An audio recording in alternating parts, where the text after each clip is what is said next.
Nung season 1 at season 2, talagang kung napansin niyo po, halos kami na lang po talagang lumalabas sa television because of the pandemic. So we were just so happy. We were given the chance to entertain the people. Lahat po ng mga nasa bahay, kami po yung nag-entertain. Kaya pati ang ratings po namin napakataas. So we were hopeful na magkakaroon talaga ng season 3. Pero nagkaroon po ng mga changes sa management eh. So nagpasok na maraming mga bagong mga shows. That was after the pandemic, di po ba? So na 2022-23, medyo gumanda po ang mga palabas po sa TV5. Plus dumami po, andun po ang nagdagdagan po ng time slot. And aside from that, may PBA din kasi. So medyo napuputol po kami every time halos 3 araw lang po lumalabas instead of yung Monday to Saturday po ng singling dati. So medyo naging mahirap ipalabas during that time. Pero ngayon, at alam nilang na malakas naman yung programang singling. So we were asked if we can join the group again. At saka ang maganda dyan, intact pa rin po yung grupo. At we're so happy na binigay po sa amin ang pagkakataon na bigay sa inyo ang season 3. Thank you po. Ito nga.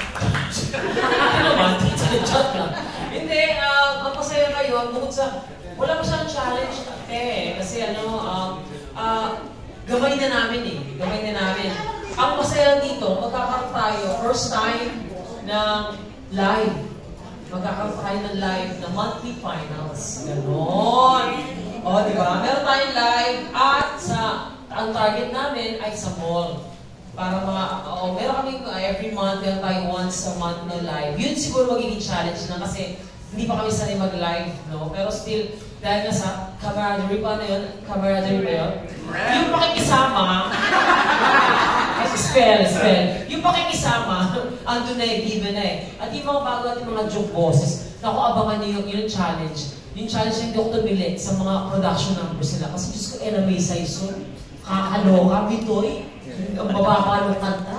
Kabuhisit. Hindi na, isa pa yan. Gusto kong pektosan lagi. Diba? Kaya, inaabangan ko yung medley na 2 days sa abot. Medley sa turno. Diba kasi lahat naman, diba kasi diba, doon ako na-excite. Kasi I'm pretty sure lahat tayo, pag nag-video okay, imposible lang tayo kinakantang hindi pwede sa turno. Diba? One way or another lang, ay, kanta yun, oh, may kinalaman si Sir Ray doon. Siguro yung Ray Valera, diba? Hindi pa yun. Ewan din, basta, basta yun lang, excited at challenge-wise, yun lang siguro yung every month, pero magandang challenge yun for me, for us, everyone. Thank you.